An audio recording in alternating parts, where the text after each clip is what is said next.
Hi, I'm LDS in Medium, and thank you so much for tuning in today.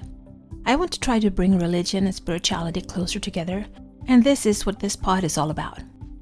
I will talk about my own thoughts and feelings as I am both LDS and have spiritual gifts, something that I've had my whole life, but I always thought that it was hard to combine these gifts with my religion. This has torn me into two directions, and I have talked to many people who feel the same way. I can't choose not to have my spiritual gifts, but I can choose how I use them. And I always want to use them for good and to help others. I believe my heavenly parents gave them to me for a reason. So, this is me. Join my quest for knowledge. Men versus Women, Chapter 11. In the first 10 chapters we have covered the perfect mate, putting things into perspective, marriage physics, that men and women are not created equal, that men and women think differently and want different things, the fact that most women are givers and most men takers, the law of desire and the law of love. Now, in chapter 11, we're getting into sex. Mark calls this chapter, What's Sex Got to Do with It? I will start off by saying that I have no clue as how to approach this subject. Growing up in a member family in the 70s and 80s, I don't think my parents ever talked about this with me at home. What I learned from church, and I feel it was a lot of fear and shame going on in order to keep us pure. Don't get me wrong, I might sound a little bit bitter about it, but it has nothing to do with the teachings, only the lack thereof, or the interpretation from my leaders. I have listened to some of Mark's YouTube videos on the subject, and I was curious about how he would write about it in the book. No matter how you look at it, it's a big part of a functioning relationship. He starts out the chapter with saying that some people will get offended, and then he quotes a scripture from Ezekiel 23:19-21 as how the Lord talks about it, and he's getting pretty graphic. Read it if you want. I will refer to our body as women's private parts and men's private parts, mainly because I'm not comfortable with talking about it in English, and I work in a school, so we talk a lot about private body parts. Then he goes into circumcision. This is something I hardly knew existed until I went to the States and talked to one of my friends that told me it's rather common in the US, and I was flabbergasted. I thought it was just in the Middle East they did it.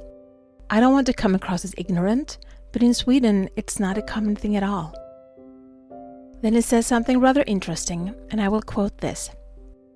Where you learn things influence what you learn. I'm convinced that if Adam and Eve had learned about good and evil from God, good would have prevailed. Since they learned about it from a forbidden place, evil prevailed. The same holds true about sexual matters. If people learn about sex from a context that sex is forbidden, in the context of lust or immorality, evil prevails. Contrariwise, if people learn about sex from God's perspective, contextualized in the marriage union, good prevails. This is the tragedy of the church silence on the subject. We are forcing people to get their sex education from sources other than God and the scriptures. End of quote. I think what he says has a valid point. In my family, we never talked about it at all. So everything I heard was from friends and the education we got in school. But it's not just sex that is quieted down.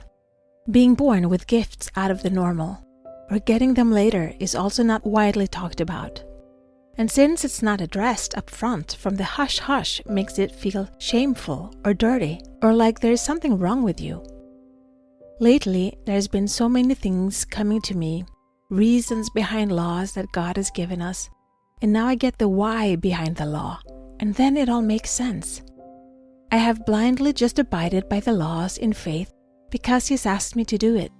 And now I start to get the reasoning why He gave us these laws. If we look to the society we are in today, our children and the youth get bombarded with sex daily.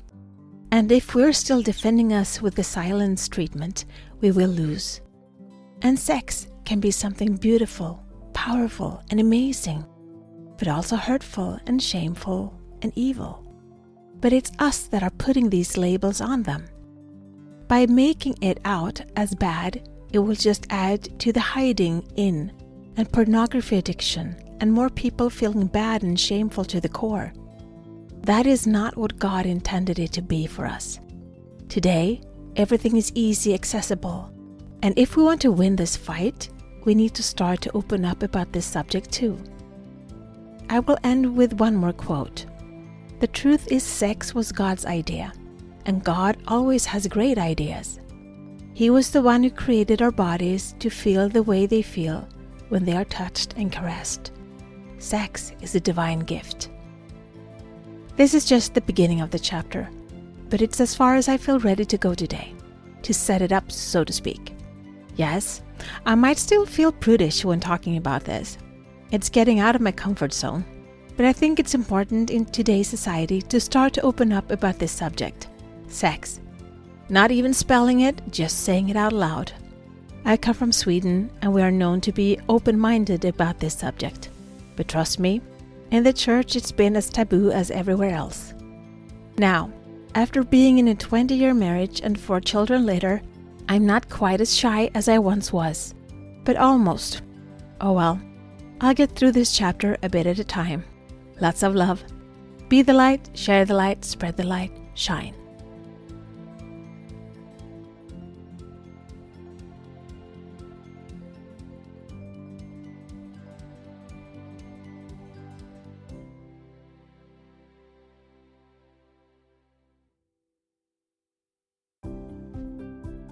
This is my journey. Thank you so much for keeping me company today. Please download, like, share, and subscribe, and help spread the light and spread the word to expand our community. Let's bring more love, peace, and unity to this world. Take care of yourself and your loved ones. Always be grateful, kind, and loving. Be brave and remember to step out of your comfort zone and smile. If you support us on Patreon, you will get access to our meditations and extra materials so you can download them as MP3. Also, we now have a Facebook group, which you can access from our Facebook community. Please answer the questions as you apply to participate. It will be a safe haven where we can keep discussing religion and spirituality, our spiritual gifts, and self-development. Remember, one person can make a difference, but together we can change the world.